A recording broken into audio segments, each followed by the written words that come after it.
Fund নেই। পঞ্চায়েত সমিতির দায়িত্ব হাতে পেয়েই প্রাথমিক স্বাস্থ্য কেন্দ্রের স্বাস্থ্যের হাল হকিকতের খোঁজ। বিজেপি পঞ্চায়েত প্রধানের চোখ কপালে। বিএমওই জানাচ্ছেন, রামচন্দ্রপুর প্রাথমিক স্বাস্থ্য কেন্দ্র চালানোর ফান্ড নেই সরকারের হাতে।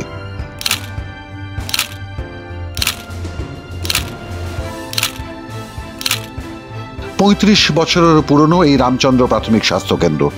সে সময় রমরমিয়ে চলত খানাকুল ২ নম্বর ব্লকের এই স্বাস্থ্য কেন্দ্রের আউটডোর। আশেপাশের ৩০টা গ্রামের লক্ষাধিক মানুষের ভরসার জায়গা ছিল এই রামচন্দ্রপুর প্রাথমিক স্বাস্থ্য কেন্দ্র। ২০১১ সালে ক্ষমতায় আসার পর মুখ্যমন্ত্রী মমতা বন্দ্যোপাধ্যায় সিদ্ধান্ত নেন রামচন্দ্রপুর প্রাথমিক স্বাস্থ্য কেন্দ্র ইনডোর চিকিৎসা চালু করার। হৈ রই করে তৈরি হলো হাসপাতাল বাড়ি, ডাক্তার, নার্স, চিকিৎসা কর্মীদের থাকার কোয়ার্টার। ব্যাস, ওইখানেই কাজ শেষ।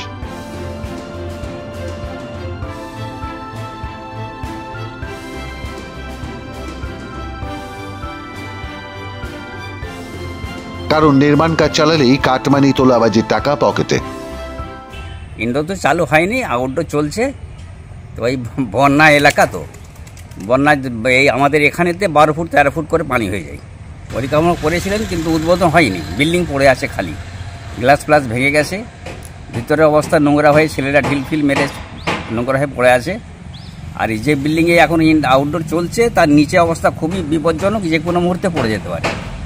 আমাদের গ্রামের এলাকাতে যদি হসপিটালটা চালু হয় খুবই উপকার হবে।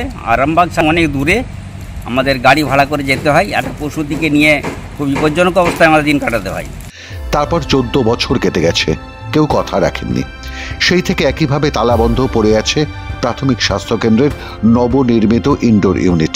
দীর্ঘদিন বন্ধ থাকায় তালাতে জং, উধাও নতুন জানলা দরজা, চারিদিকে আগাছা, ধুলো জমেছে নীল সাদা রঙে। মৃতের শহরের মতো দাঁড়িয়ে বাড়িটা। অসামাজিক কাজকর্মের আখড়া, ছড়িয়ে ছিটিয়ে পড়ে মদের বোতল, প্লাস্টিকের গ্লাস বুঝিয়ে দিচ্ছে অন্ধকারে নামলেই প্রাথমিক স্বাস্থ্য কেন্দ্রে বসে মদের আড্ডা। আর আউটডোর সপ্তাহে 2 দিন। ডাক্তার আসেন, নার্স আসেন, ওষুধ বিলন, বাড়ি ফিরে যান। সামান্য পেটে ব্যথা, হাত পা কেটে যাওয়া বা ভেঙে গেলে ছুটতে হয় 30 কিলোমিটার দূরের আরামবাগে, নতুবা 74 কিলোমিটার দূরের বর্ধমান হাসপাতালে। পরিস্থিতি এখানে কোনো রকম ট্রিটমেন্ট হয় না। প্রাথমিক টুকটাক চিকিৎসা হয়, বাকি একটু পেটের ব্যথা হলেও আমাদের আরামবাগ বর্ধমান নিয়ে যেতে হয়। এখানে কোনো রকম কোনো সুযোগ সুবিধা নাই, কোনো রকম কোনো সুযোগ সুবিধা নাই। বেকার এত অর্থ খরচা করে বেকার সরকার এভাবে ফেলে রেখেছে, এর কোনো মূল্যই নেই। পড়ে পড়ে সমস্ত নষ্ট হচ্ছে, বিল্ডিং ওদিকে ভেঙে যাচ্ছে, বা ভেঙে বুনিয়ে নিয়ে পালিয়ে যাচ্ছে, জানলা কপাট সমস্ত সব নিয়ে পালিয়ে যাচ্ছে। এই সমস্ত পরিস্থিতি সরকারের বহু টাকা ব্যয় করে কোনো আমাদের কাজে লাগছে না কিছু। ইনডোর ইউনিট কোনোদিনই চালু হয়নি, শুরুর দিন থেকেই তালা বন্ধ। আর আউটডোরে সময়ের নিয়মেই কমেছে চিকিৎসকের সংখ্যা। আউটডোরের জন্য নতুন করে ডাক্তার, নার্স, হাসপাতাল কর্মী নিয়োগ হয়নি, বরং যারা ছিলেন তারাও একে একে অবসর জীবনে চলে গেছেন, কেউ বা ট্রান্সফার হয়ে চলে গেছেন অন্যত্র। এটা তো প্রচুর টাকা ব্যয় করে হসপিটালটা হয়েছে, এটা যে কোনোভাবে ডাক্তারের ব্যবস্থা করা যায়। তো ডেলিভারি পেশেন্ট বা এমনি রাত বিয়েতে আমাদের খুবই অসুবিধা হয়। সামান্য পেটে ব্যথা হলে আমাদের নিয়ে দৌড়ে গেছে খানাকুল, আরামবাগ। রাত বিয়েতে গাড়ি পাওয়া যায় না, অনেক সমস্যা এখানে। এখানে যদি আপাতত একটা ডাক্তার রেখে আউটডোরটা কোথাও চালু করা যায়, ইনডোরটা, তো খুবই সুবিধা হয় এলাকাবাসীর। ডেলিভারি পেশেন্টকে নিয়ে যাওয়া মানে খুবই অসুবিধা হয় এখানে। এতদিন স্থানীয় বাসিন্দারা মুখ খুললেও শাসক তৃণমূল মুখে কাপড় চাপা দিত, আর জমানা বদলাতেই প্রকট সত্যগুলো সামনে আসছে। ওনারা বলছেন যে কোনো ফান্ড নেই। আমি বলছি এত খাতে যেখানে মানে ফান্ড মুখ্যমন্ত্রী যদি ব্যবহার করছেন, তো স্বাস্থ্যের ক্ষেত্রে উনি একটু ফান্ড ব্যবহার করে মানুষের স্বাস্থ্য পরিষেবা যদি না ভালো থাকেন, উনি পশ্চিমবঙ্গের মানুষের কি সুবিধা দেবেন? ফান্ড না থাকার ঘটনা স্বীকার করেছেন বিএমওইচ। জানিয়েছেন লোকের অভাবে শুরু করা যাচ্ছে না কাজ। অর্থাৎ রাজ্য সরকার, রাজ্যের স্বাস্থ্য দফতর ডাক্তার, নার্স, হাসপাতাল কর্মচারী নিয়োগ করছে না। এই জিনিসগুলো যে আমার পিএসসি গুলো রানিং আছে কিন্তু নাইটের পরিষেবা পাচ্ছে না, সেই ক্ষেত্রে বলি আমার খুবই ডাক্তারের অভাব।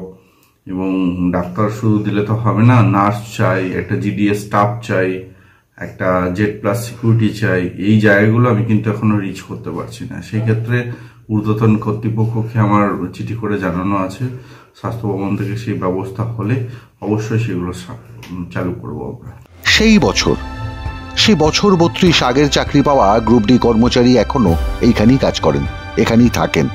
তার অভিজ্ঞতা আরো মারাত্মক। 32-33 বছর তখন এসে কিছু দেখিনি, আউটডোরে ডিউটি করতাম আর বাড়ি চলে যেতাম। বুঝেছেন। তারপরেতে যখন এমার্জেন্সি চালু হলো তখন থাকতাম কোয়ার্টারেতে 24 ঘন্টা, এটা চালু ছিল, রুগী টুগি ভর্তি হতো, ডাক্তারবাবু ছিলেন, সব কিছু। এখন মোটামুটি সোমবার, অনেকদিন বন্ধ হয়েছে, সোমবার আর শুক্রবার আসেন, বন্ধ হয়ে পড়ে না। এইটা তো চালুই হয়নি, চলুন না ওই ধারে চলুন না বলে দিচ্ছি, দেখাচ্ছি, চালু হয়নি এখানে। আগে রুগী ভর্তি হতো, আগে হতো এমার্জেন্সি, হ্যাঁ, তারপরেই আস্তে আস্তে আস্তে আস্তে উঠে গেল, কখনোই চালু নেই, হয়ে বুধু পড়েই আছে, কেরমে ভেঙে যাচ্ছে। ডাক্তার নার্স আসেন সপ্তাহে 2 দিন, তখনই ওই 30 গ্রামের লাখখানেক মানুষের চিকিৎসার দায়িত্ব পালন করেন তারা। সুতরাং অবস্থাটা বোঝাই যাচ্ছে, সব খারাপ, সব ভেঙে গেছে। ঢুকুন না, ঢুকে দেখুন না একটা, আমারটাই দেখে ঢুকুন। বিওবি স্যারকে বললাম, বলছে অন্য কোয়ার্টারে যদি ভালো থাকে, চেম্বার ভালো থাকে, তাহলে সেইটা ব্যবহার করুন। ডাক্তার ওই বিল্ডিং এ আসে, আউটডোরে আসে, কিন্তু এটা তো খোলাই হয়নি, ইনডোরে খোলাই হয়নি, তার কি হবে।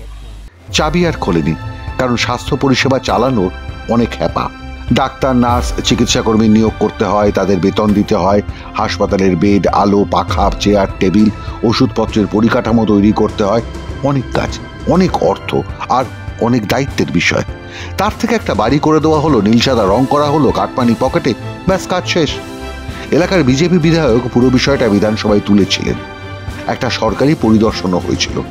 তারপর ইতর বিশেষ কোনো বদল হয়নি। দেখুন, এই নিয়ে আমি বিধানসভার মধ্যেও বক্তব্য রেখেছিলাম, তখন স্বাস্থ্যমন্ত্রী ওখানে প্রেজেন্ট ছিল।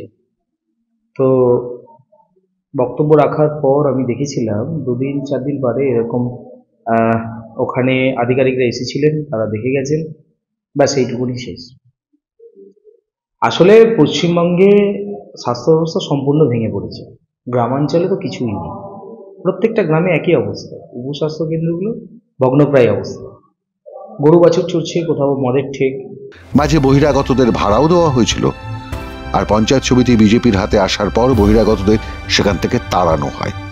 কিন্তু স্বাস্থ্য পরিষেবা উন্নত করার কোনো উদ্যোগ সরকারিভাবে আর দেখা যায়নি। স্থানীয় তৃণমূল কংগ্রেসের নেতারাও এই নিয়ে মুখ খুলতে অস্বীকার করলেন। দেখুন, তৃণমূলের সব জায়গাতেই একটাই ওদের হচ্ছে যে কোথা থেকে টাকাগুলোকে যে লুটপাট করা যায়। তো সেক্ষেত্রে ওনারা সেটাই করেছেন, যে মানুষের পরিষেবা না দিয়ে নিজেদের মতো করে টাকাগুলোকে ব্যবহার করেছেন।